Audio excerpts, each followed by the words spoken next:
Good morning students. I hope all of you are fine.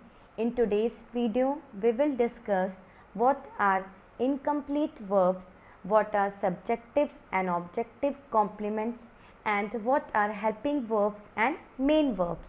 In our previous video, we have learned what are the different actions of verb, and we have also discussed what are kinds of verb. I hope all our previous topic is clear. Now moving to further topic about incomplete verbs. All of you please take out your grammar book and open page number 38. So here it is written, study the following phrases given below. So here phrases are given, you have to study. So now let's see the first point given here. The child looked. Our teacher was. Third, the bottle is. Fourth, the shopkeeper seemed. The highlighted words in the above phrases are incomplete verbs. These verbs do not express action or possession. These verbs require some other word or words to make complete sense. It means यहाँ कुछ example phrases दिए गए हैं, जैसे कि the child look. अगर मैं बोलूँ चाइल्ड देख रहा है, क्या देख रहा है, here you are not getting an complete idea कि चाइल्ड क्या देख रहा है. सो यहाँ आपका जो एक्शन है वो पूरा कंप्लीट नहीं है. एक्शन क्या है आपका? लुक्ड. वर्ब क्या होते हैं आपके? डूइंग वर्ड्स होते हैं. एंड यहाँ एक्शन क्या है? Looked. So here you are not getting an complete idea. But if I write here, the child looked happy. So now your verb is complete. कि child खुश है. Now see the second example. Our teacher was. So again it is not giving you a complete sense. So you will rewrite it like this. Our teacher was angry because of our behavior. हमारी teacher हमसे गुस्सा थी हमारे behaviour से.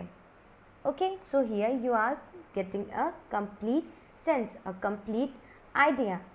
अगर मैं सिर्फ बोलूँ आवर टीचर वॉज, सो कुछ समझ में नहीं आ रहा है कि आप क्या बोल रहे हैं. सो इनकम्प्लीट वर्ब्स ऐसे वर्ब्स होते हैं जो कंप्लीट नहीं होते हैं.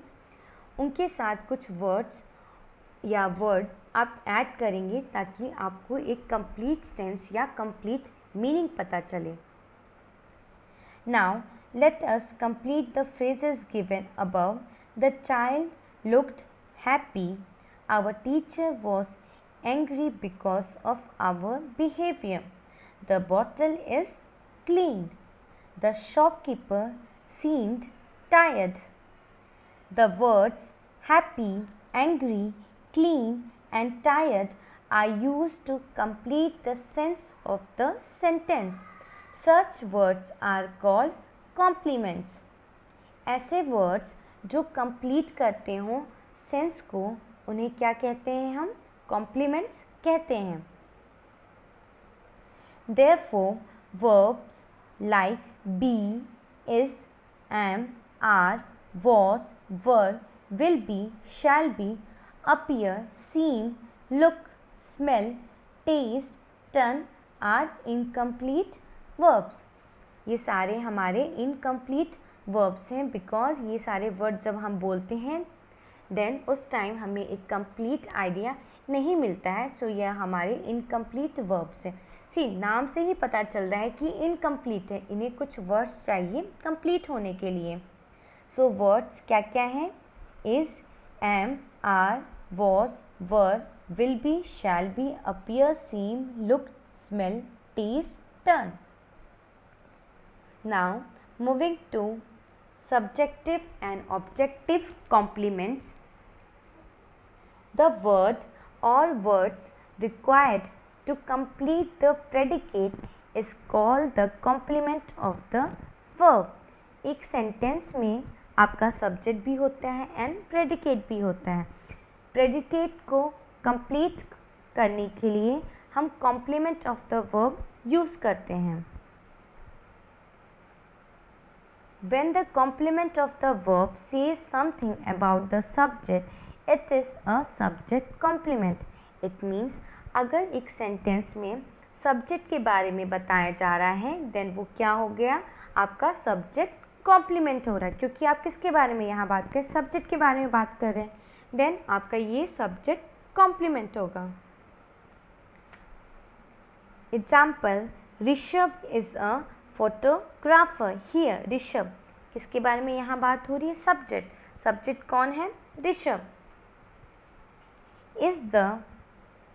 is a photographer. Here is the incomplete verb because अगर हम बस ये बोले ऋषभ is, so आपको कुछ नहीं समझ में आ रहा है. is हमारा एक incomplete verb है. अगर हम इसके साथ ऐड करते हैं word photographer, so here you are getting a idea that Rishabh is a photographer. वो एक फोटोग्राफर है. The complement photographer says something about the subject. Therefore, it is a subject complement. Means photographer यहाँ एक complement बताया जा रहा है subject के बारे में. So आपका photographer क्या हुआ, आपका subjective complement हुआ. Read the example given below. The highlighted words are subject complements. So यहाँ कुछ words highlighted हैं, वो आपके सब्जेक्ट कॉम्प्लीमेंट हैं. Examples, first, the child continued crying. So यहाँ सब्जेक्ट क्या है, आपका चाइल्ड है. किसके बारे में बात हो रही है, चाइल्ड के बारे में बात हो रही है. देन चाइल्ड आपका सब्जेक्ट हुआ. कंटिन्यूड क्राइंग, क्राइंग क्या है, आपका सब्जेक्टिव कॉम्प्लीमेंट है. The players are tired. किसके बारे में बात हो रही है, प्लेयर्स के बारे में बात हो रही है. प्लेयर्स क्या हो गए हैं, टायर्ड हो गए हैं. और आर क्या है, आपका एक इनकम्प्लीट वर्ब है, बिकॉज आप यहाँ आर के साथ टायर्ड ऐड करेंगे तभी आपको सेंटेंस की पूरी मीनिंग समझ में आएगी. क्योंकि अगर जस्ट ऐसे लिखा होता द प्लेयर्स आर, देन आपको नहीं समझ में आ रहा है क्या बोलना चाह रहा है सेंटेंस. सो आप यहाँ टायर्ड ऐड करेंगे, देन आपको एक कंप्लीट सेंस पता चलेगा कि हाँ ये सब्जेक्ट के बारे में बात हो रही है कि प्लेयर टायर्ड है. She look depressed. This house is to be sold. The patient seem satisfied.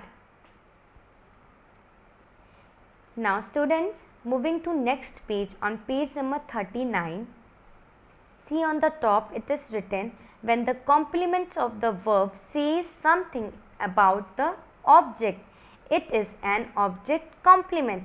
Means अगर सेंटेंस में हम ऑब्जेक्ट के बारे में बात करते हैं देन वो हमारा ऑब्जेक्ट कॉम्प्लीमेंट होगा. मीन्स ऑब्जेक्ट के बारे में कुछ बताया जाएगा, सो वो आपका ऑब्जेक्ट कॉम्प्लीमेंट होगा.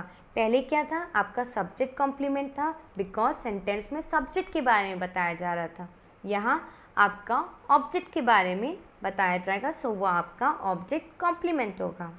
Example, the principal made Sushmita the head coordinator. Here subject क्या है, प्रिंसिपल है. मेड आपका वर्ब है. Sushmita is the object. So here क्या है, सुष्मिता आपका एक ऑब्जेक्ट है. द हेड कोऑर्डिनेटर, ये क्या हुआ, ये आपका एक कॉम्प्लीमेंट है बिकॉज यहाँ किसके बारे में बात हो रही है, ऑब्जेक्ट. ये बताया जाए कि प्रिंसिपल ने सुष्मिता को हेड कोऑर्डिनेटर बनाया. सो आपका हेड कोऑर्डिनेटर क्या हुआ, एक कॉम्प्लीमेंट हुआ. किसको बनाया, सुष्मिता को बनाया. और सुष्मिता क्या थी, आपकी एक ऑब्जेक्ट थी. ऑब्जेक्ट के साथ आपने ऐड किया the head coordinator. So object के साथ जो भी ऐड होगा वो आपका हो जाएगा object complement. The complement the head coordinator says something about the object Sushmita, therefore it is an object complement. यहाँ पे सुष्मिता के बारे में कुछ बताया जा रहा है, आपके ऑब्जेक्ट के बारे में कुछ बताया जा रहा है, सो वो आपका ऑब्जेक्ट कॉम्प्लीमेंट है. बहुत इजी है, आप सेंटेंस को बहुत अच्छे से पढ़ेंगे देन ईजिली आपको समझ में आ जाएगा कि ऑब्जेक्ट क्या है, सब्जेक्ट क्या है एंड किसके बारे में बताया जा रहा है. एंड अगर आपको कोई डाउट होता है then you can easily ask me in a comment section below the video. I will clear your doubts. Now moving to read the examples given below. The highlighted words are object complements. So यहाँ पे कुछ words हैं जो highlighted हैं, वो आपके object complements हैं. Now let's see the first example given here. They elected Mohan their president. They क्या है? Subject है, क्योंकि क्या बात कर रहे हैं? They, उन्होंने elect किया मोहन को president के लिए. So हमारा subject क्या है? All of you do one thing, take one pencil and underline so that it is easy for you to understand what is subject, what is object and what is object complement. Okay. So they क्या है? आपका subject है. Elected क्या है? आपका verb है. Verbs क्या होते हैं? हमारे doing words होते हैं, हमारे actions होते हैं जो बताते हैं, जो actions हम करते हैं उसके बारे में बताते हैं, या फिर a state of being means हमारी जो situation है उसको reflect करते हैं verb. So they आपका subject है, elected आपका verb है, मोहन आपका object है and president क्या है? आपका object complement है कि they elected, उन subject ने elect किया मोहन को. मोहन क्या हुआ? आपका object है and object के साथ आपने complement add किया है कि मोहन president बना. So ये आपका object complement president है. Second, my father named me Angel. So here my father is subject, named is verb, me is your object and angel is your object complement.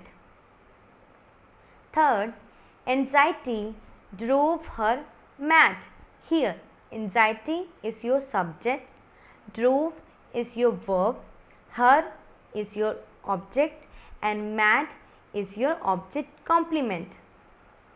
Fourth example, the teacher made Krishna the monitor. Here the teacher is your subject, made is your verb, Krishna is your object and monitor is your object complement.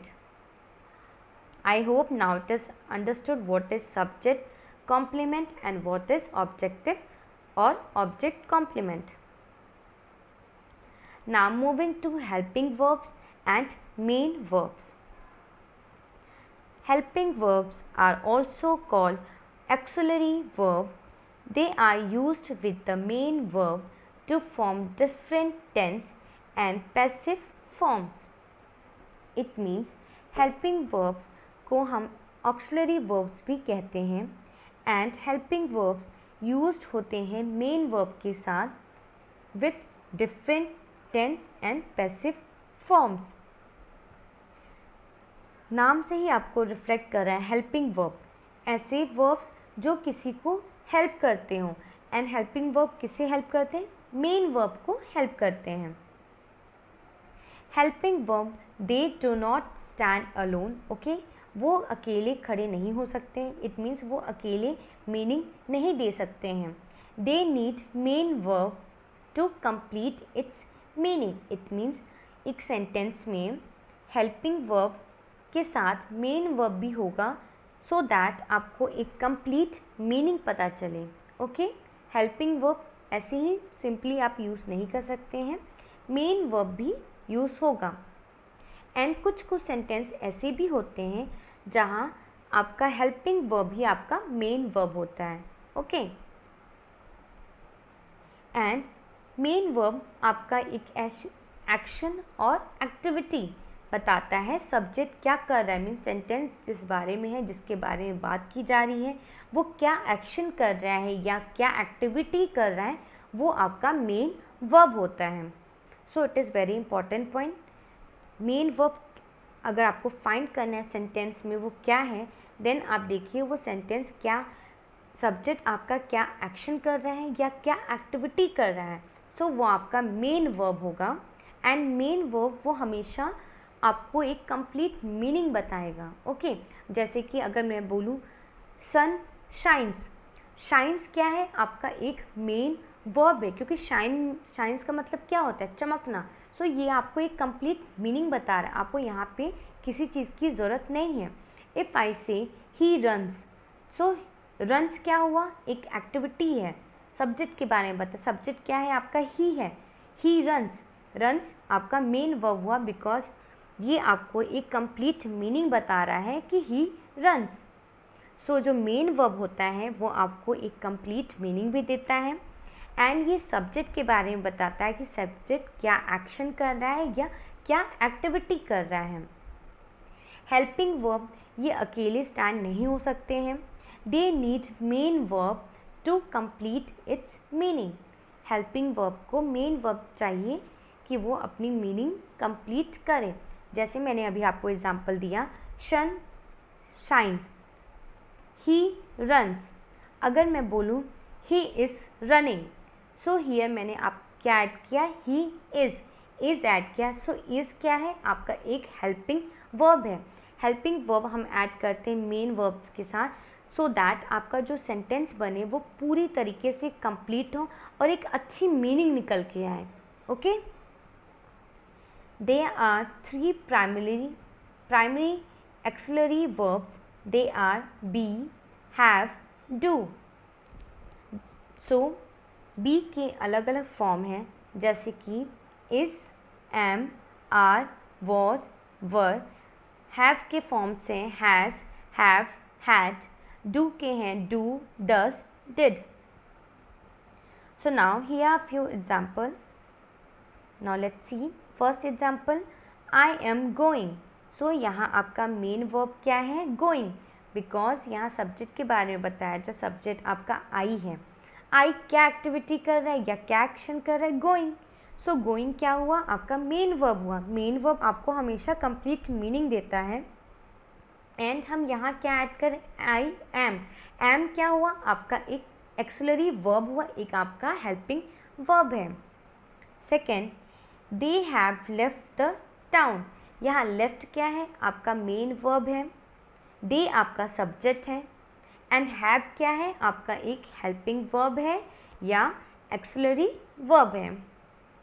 Third example, she doesn't like mangoes। Here like is your main verb, she is your subject and doesn't is your auxiliary verb. Sometimes auxiliary verbs can be used as the main verb। कुछ time ऐसा भी आता है, कुछ sentence ऐसे भी होते हैं कि एक्सिलरी वर्ब्स या हेल्पिंग वर्ब्स वो मेन वर्ब की तरह मीन्स सेंटेंस में आपका एक ही वर्ब दिया है एंड वो आपका मेन वर्ब है। For example, honey is sweet. Here is your main verb.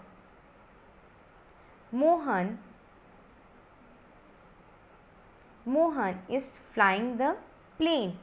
Here is used as an auxiliary verb. Second,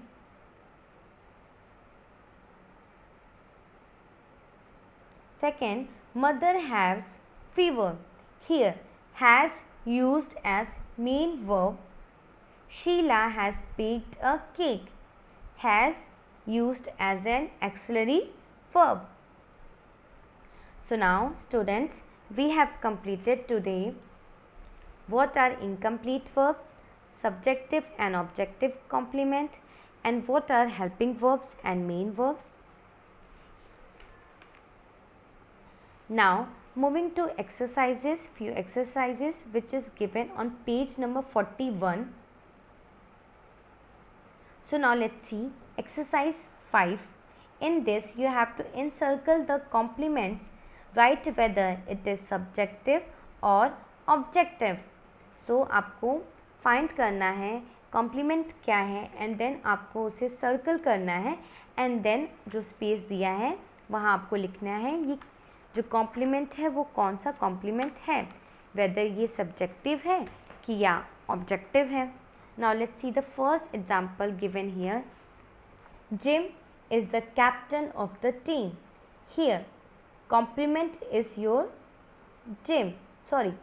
captain. So you have to circle captain and then the space given blank, there you have to write captain and then write subjective complement. Because यहाँ हम किसके बारे में बात करें, gym के बारे में। जिम हमारा सब्जेक्ट है जिम इज़ द कैप्टन। सो क्या बताया जा रहा है कि जिम कैप्टन है। सो यहाँ बात किसके बारे में हो रही, जिम के बारे में। सो जिम हमारा सब्जेक्ट हुआ एंड कैप्टन हमारा सब्जेक्टिव कॉम्प्लीमेंट हुआ। Second example, that book is interesting. So here again you can see कि हम किसके बारे में बात करें, बुक के बारे में बात करें। बुक हमारा यहाँ सब्जेक्ट है। सो ये क्या हुआ, इंटरेस्टिंग। इंटरेस्टिंग हमारा कॉम्प्लीमेंट हुआ, so you have to circle it and ये हमारा सब्जेक्टिव कॉम्प्लीमेंट है। Third, our visit made them happy. So here again you are talking about your subject, so it is subject complement and happy is your complement. You have to circle happy.